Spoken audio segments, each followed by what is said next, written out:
Hello students, चलिए start करते हैं। एक्सरसाइज 13.1 का क्वेश्चन नंबर 32 देखते हैं क्या है। If F X equal to, यहाँ पे फंक्शन दे रखे हैं हमें, तीन फंक्शंस हैं डिफरेंट कंडीशंस के लिए। क्या कंडीशन है? पहली, एक्स लेस देन जीरो, जब एक्स की वैल्यू जीरो से कम हो, मीन्स नेगेटिव वैल्यूज के लिए हमारा ये फंक्शन है। दूसरी, एक्स की वैल्यू हमारी जीरो से वन के बीच में लाई कर रही है तो हमारा फंक्शन ये है। एक्स की वैल्यू अगर वन से ग्रेटर है तो हमारा फंक्शन ये है। हमें क्या करना है? For what integer m and n does both limit x approaches to 0 fx and limit x approaches to 1 fx exist. तो कौन सी ऐसी इंटीजर वैल्यू होंगी m और n की कि इन दोनों केस में हमारी ये दोनों लिमिट एग्जिस्ट करें। अब कोई भी लिमिट एग्जिस्ट कब करती है? जब लेफ्ट हैंड लिमिट और राइट हैंड लिमिट किसी भी लिमिट की एग्जिस्ट करें, इक्वल हों, तो उस लिमिट को हम कहते हैं एग्जिस्ट कर रही है। और हमारी left hand limit equal to right hand limit ना आए सॉल्यूशन की तो हमारी लिमिट एग्जिस्ट नहीं करती है।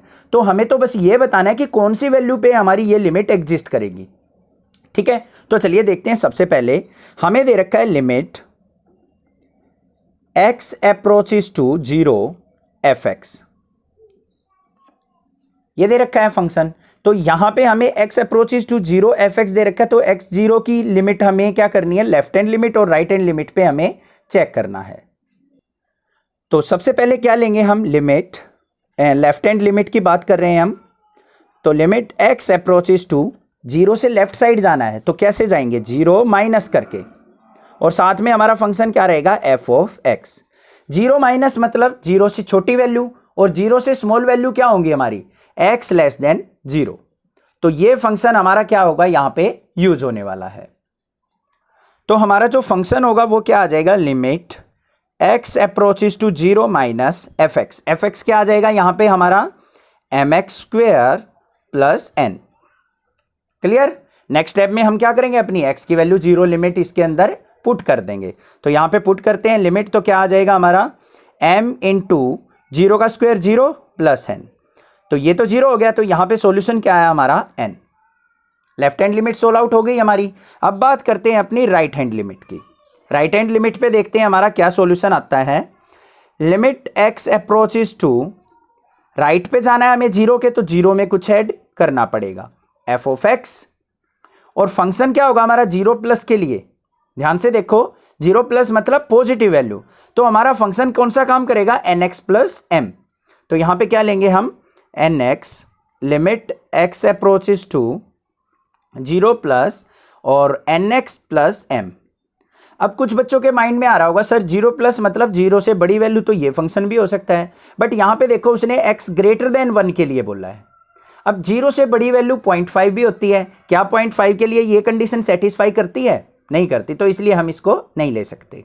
ठीक है, तो यहां पे हम वैल्यू पुट करेंगे तो क्या आ जाएगा? x की जगह zero, n into zero plus m। तो यहां पे क्या आ गया हमारे पास? Solution m। ठीक है, अब यहां पे ये लिमिट कब एग्जिस्ट करेगी? लेफ्ट हैंड लिमिट और राइट हैंड लिमिट क्या होनी चाहिए हमारी? इक्वल। तो यहां पे हम क्या लिख देंगे? If m equal to n, m equal to क्या हो? n हो, same value, same integer value, then limit exist, then limit x approaches to 0 fx exist. बस ये बात लिखनी है आपको, बड़ा सिंपल काम था, कोई दिक्कत की बात नहीं है। दूसरा केस क्या है हमारा? Limit x approaches to 1 fx, इसके लिए हमें चेक करनी है। तो यहां पे भी हमारे दो केस बनेंगे। लेफ्ट हैंड लिमिट क्या बनेगा? लिमिट x अप्रोचेस टू 1 के लेफ्ट में चलना है, तो 1 में से क्या करना पड़ेगा? हमें कुछ सब्ट्रैक्ट करना पड़ेगा, और हमारा क्या रहेगा? f of x। अब मेन बात आती है, हमारा फंक्शन कौन सा पिक होगा वो ध्यान से देख लो। 1 में से कुछ सब्ट्रैक्ट किया तो मतलब 1 से छोटी वैल्यू, 1 से छोटी वैल्यू के लिए हमारा ये फंक्शन काम कर रहा है। ठीक है, छोटी वैल्यू तो यहां पे भी आएंगी, बट 1 से छोटी वैल्यू अगर मैं बात करूं 0.4 की, 0.5 की है, तो 1 से छोटी वैल्यू, बट वो लेस देन जीरो तो नहीं है, तो ये हमारा फंक्शन काम नहीं करेगा। ये फंक्शन हमारा क्या आ जाएगा? रोल प्ले में। तो यहां पे क्या करेंगे हम? Limit x approaches to 1 minus, function क्या आ जाएगा हमारा यहां पे? nx plus m। क्लियर है? लिमिट पुट कर देते हैं, x अप्रोचेज टू 1 माइनस है, नियर अबाउट 1 होगी तो x की वैल्यू 1 पुट कर दी जाएगी यहाँ पे। तो हमारा जो सॉल्यूशन आएगा वो क्या आ जाएगा यहाँ पे, n into 1 plus m। n into 1 क्या हो गया n, और यहाँ पे सॉल्यूशन आ गया n प्लस m। तो लेफ्ट हैंड लिमिट का सॉल्यूशन आ गया n प्लस m। अब बात करते हैं अपने राइट हैंड लिमिट की। राइट हैंड लिमिट पे आ जाओ आप, क्या करेंगे हम, limit x approaches to 1 plus, और फंक्शन क्या होगा f ऑफ x। 1 प्लस मतलब greater than 1 value. Greater than 1 value के लिए हमारा फंक्शन जो आएगा वो क्या आएगा, nx क्यूब प्लस 1। तो यहां पे पुट कर देंगे हम limit x approaches to 1 plus, और फंक्शन क्या होगा nx cube plus m। Clear है, कोई दिक्कत की बात नहीं। यहां पे x की वैल्यू हम क्या करेंगे, 1 पुट कर देते हैं। तो 1 पुट करेंगे तो यहां पे क्या आ जाएगा, n इंटू 1 का cube plus m।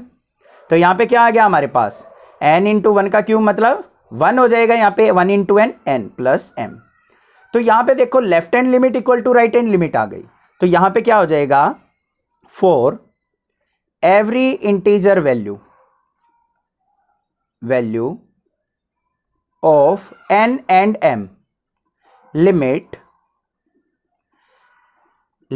x approaches to 1 fx exist. तो कोई भी वैल्यू हो हमारी n और m की, सभी के लिए ये फंक्शन की लिमिट हमारी एग्जिस्ट करेगी। क्योंकि यहाँ पे n और m की वैल्यू कुछ भी पुट करो, n मान लिया 2 है, ये 3 है, तो 2 और 3 5 आ गया। यहाँ पे भी 2 और 3 रखा जाएगा, 5 आ गया। तो left hand limit equal to right hand limit है। तो यहाँ पे सभी वैल्यूज के लिए हमारा क्या करेगा, फंक्शन एग्जिस्ट करेगा। और यहाँ पे हमारा एग्जिस्ट कब करेगा, जब n इक्वल टू m हो, तो ये फंक्शन तब काम करेगा। क्लियर, कोई दिक्कत नहीं है। क्वेश्चन समझ में आ गया होगा किस तरीके से करना था, बड़ा सिंपल सा क्वेश्चन था। आपको ये पता होना चाहिए बस कि लिमिट कब एग्जिस्ट करती है, कब नहीं करती है। अगर left hand limit equal to right hand limit की वैल्यू के है तो हमारी यह लिमिट एग्जिस्ट करती है, अदरवाइज नहीं करती है। कोई भी डाउट किसी प्रकार का लगे तो आप मुझे कमेंट करके जरूर पूछ सकते हैं। अदरवाइज चैनल को सब्सक्राइब कीजिए, लाइक कीजिए और शेयर कीजिए। Thank you students for watching this video. Thanks.